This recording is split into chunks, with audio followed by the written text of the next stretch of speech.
नमस्कार, स्वागत है आपका। आपके साथ मैं आकांक्षा राजपूत। बड़ा शहर, बड़ी खबर देख रहे हैं आप, और सबसे पहले बड़ी खबर है प्रयागराज से।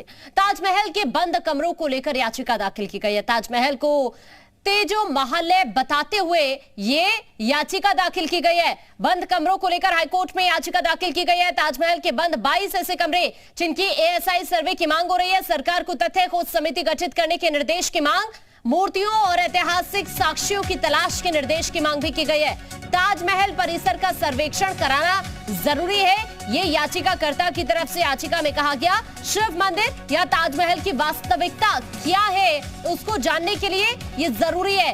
10 मई को हाईकोर्ट में इस मामले में सुनवाई हो सकती है। बड़ी खबर इस वक्त ये हम आपको बता रहे हैं, ताजमहल के ऐसे 22 बंद कमरे जिनकी एएसआई सर्वे की मांग की जा रही है, और इसी को देखते हुए ये याचिका दाखिल की गई है। जो याचिकाकर्ता की तरफ से जिक्र किया गया है, ये याचिकाकर्ता का कहना है कि ताजमहल परिसर का सर्वेक्षण कराना जरूरी है। शिव मंदिर या ताजमहल की वास्तविकता क्या है, इसके लिए ये जरूरी है कि आप सर्वे कराएं, इसका सर्वेक्षण कराएं, जिससे सभी बातें कि अब इस मामले में बड़ी खबर यह है कि 10 मई को हाईकोर्ट में मामले की सुनवाई हो सकती है। बड़ी खबर है इस वक्त ये आपकी टीवी स्क्रीन पर। एक तरफ अयोध्या का विवाद अभी सुलझा ही है और काशी की तस्वीर लगातार आप देख रहे हैं। अब एक याचिका दाखिल की गई है जिसमें ताजमहल के बंद ऐसे 22 कमरे जिनकी एएसआई सर्वे की मांग की जा रही है। और ज्यादा जानकारी के लिए लखनऊ से हमारे सहयोगी शुभम हमारे साथ जुड़ गए हैं। शुभम का रुख कर लेते हैं। शुभम, अभी अयोध्या का विवाद सुलझा, अभी काशी का विवाद चल रहा है, लेकिन अब एक और याचिका दाखिल कर दी गई है। जो 22 बंद कमरे हैं ताजमहल के, उनका एएसआई सर्वे कराया जाए, ये याचिकाकर्ता का कहना है। सुनवाई हो सकती है 19 मई को।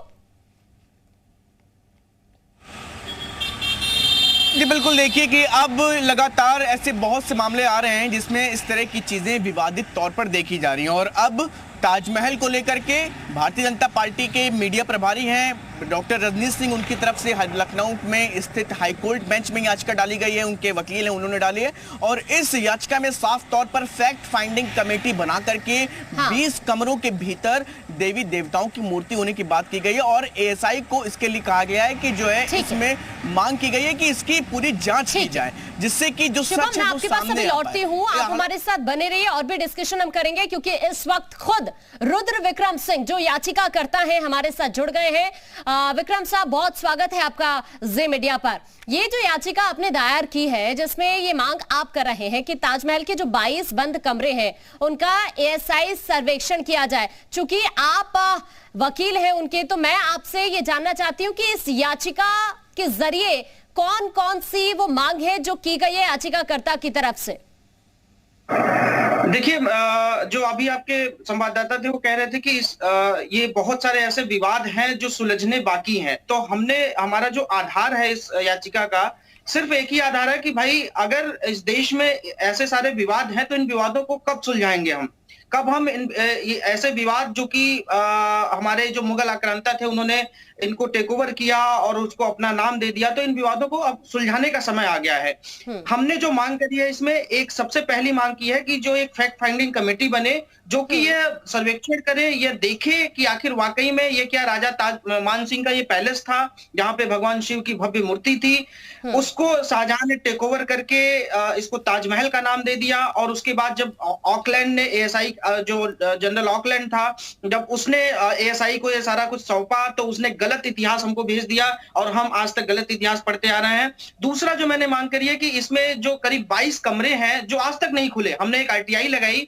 और जब हम ताजमहल घूमने गए तो हमने उन कमरों को खोलने की मांग की, उनका कमरे नहीं खुलेंगे। हमने आरटीआई लगाई कि भाई हमने जो पैसा दिया था ताजमहल घूमने का वो पूरे का दिया था, तो वो 22 कमरे हम हमारे लिए खोले जाएं। तो उन्होंने कहा नहीं, हम सुरक्षा की दृष्टि से ये कमरे बंद हैं। अब ऐसी मतलब भारत में ऐसी कौन सी जगह है, वो भी ऐसा कोई सीमा का बॉर्डर नहीं है, वो सीमा पे ताजमहल स्थित नहीं है, तो ऐसा क्या परिस्थितियां हैं, ऐसी क्या स्थिति है, क्या वहां पे वाकई में भगवान शिव की मूर्ति है या अन्य देवी देवताओं की मूर्तियां हैं, इसको छुपाने के लिए वो कमरे बंद किए गए। आजादी के बाद से कभी वो कमरे नहीं खुले। तो हमने ये मांग, दूसरी मांग ये की है कि आखिर उन कमरों को क्यों बंद किया गया, उन कमरों को खोला जाए। और राइट टू इंफॉर्मेशन एक्ट हम सब पे लागू होता है, हमको ये जानने का अधिकार है कि हमारे जो इतने बड़े मोन्यूमेंट हैं, इतने बड़े ताजमहल जिसको पूरा विश्व जानता है, उसमें आखिर उन कमरों में क्या है। तीसरा मैंने जो मांग करी है कि ताजमहल के नीचे एक तहखाना है जिसको तहखाने से कई सारी दीवारें हैं जिनको ईंटों के माध्यम से बंद कर दिया गया है। तो उन ईंटों को हटाकर आखिर क्यों उन दीवारों को और वहां से जो रास्ते गए हैं उन रास्तों को क्यों बंद किया गया है? नहीं, आपको ऐसा क्यों लग रहा है कि इसके नीचे तहखाना है? कोई आधार आपके पास इसके लिए? देखिए, इसका आधार है, बहुत सारे हिस्टोरियन ने ये बातें लिखी हैं। मैं आपको 2-3 बातें बताता हूँ। ये ऐसा आधार हमारे पास आया कैसे, मैं आपको 2-3 बातें बताता हूँ। ये जो आप जब ताजमहल घूमने जाएंगे तो ताजमहल के सामने जो लिखा है कि ये 22 वर्षों में ताजमहल 1632 से लेकर 1653 में ताजमहल का निर्माण हुआ, 22 वर्षों में। ठीक है। उसके बाद अगर हम औरंगजेब का 2-3 पत्र जो मैंने इसमें कोट किया है, 2-3 पत्र औरंगजेब 1651 में एक लेटर लिखता है अपने बाप को कि जो आपने अम्मी का मकबरा बना रखा है वो मकबरे जो है यहाँ पे पानी से चू रहे हैं, बहुत इसको रिपेयर कराने की जरूरत है। तो जो ताजमहल 1653 में बनके तैयार हो 1651 में, उसमें ऐसी स्थिति कैसे आ जाएगी? ये 2-3 चीजें मैंने ये कोट की है। तीसरा, कई सारे जो यात्री आए थे उस समय हिंदुस्तान में, एक डच यात्री है, एक इंग्लिश यात्री है, उन यात्रियों ने, जो यात्री 1600 में आए थे, मतलब 1632 के पहले आए थे, उन्होंने ये लिखा है कि यहाँ पे एक राजा मान सिंह का एक किला है जो कि आगरा किले से 1 मील की दूरी पे है और बहुत भव्य ये किला है, जहाँ पे जो ताजमहल के आगे जो गार्डन्स है उन सबको वो विस्तृत रूप से वो लिखता है। तो इसका मतलब कि वो ताजमहल जो जिसको ताजमहल कह रहे हैं वो एक महल था, एक राजा का महल था जो पहले एग्जिस्टेंस में था वहां पे। ठीक है, तो यानी ये आधार है जिसकी वजह से आप ये कह रहे हैं कि यहाँ पर एएसआई सर्वेक्षण होगा तो ये चीजें जो आपके मन में है वो शायद जरूर क्लियर हो जाएंगे। मैं आपके पास अभी लौटती हूँ। शुभम भी चूंकि इस वक्त हमारे साथ जुड़े हुए हैं। शुभम, एक नया विवाद खड़ा होता हुआ जरूर यहाँ पर दिख रहा है। अयोध्या की जरूर तस्वीर क्लियर हो गई है, काशी का विवाद और अब इस तरह की याचिका दाखिल होना।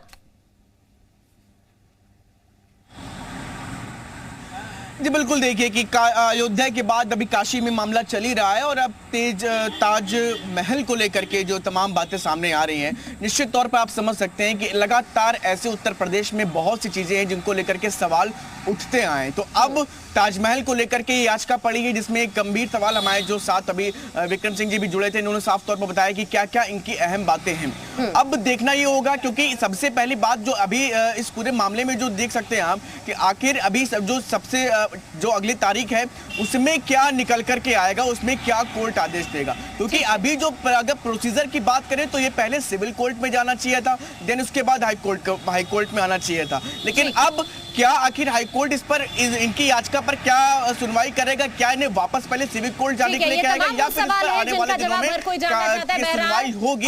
ये अगली तारीख में। जी, आपका बहुत शुक्रिया, आप हमारे साथ जुड़े। शुभम, आपका भी बहुत शुक्रिया, आप हमारे साथ जुड़े और ये जानकारी साझा की है। इसी बीच एक बड़ी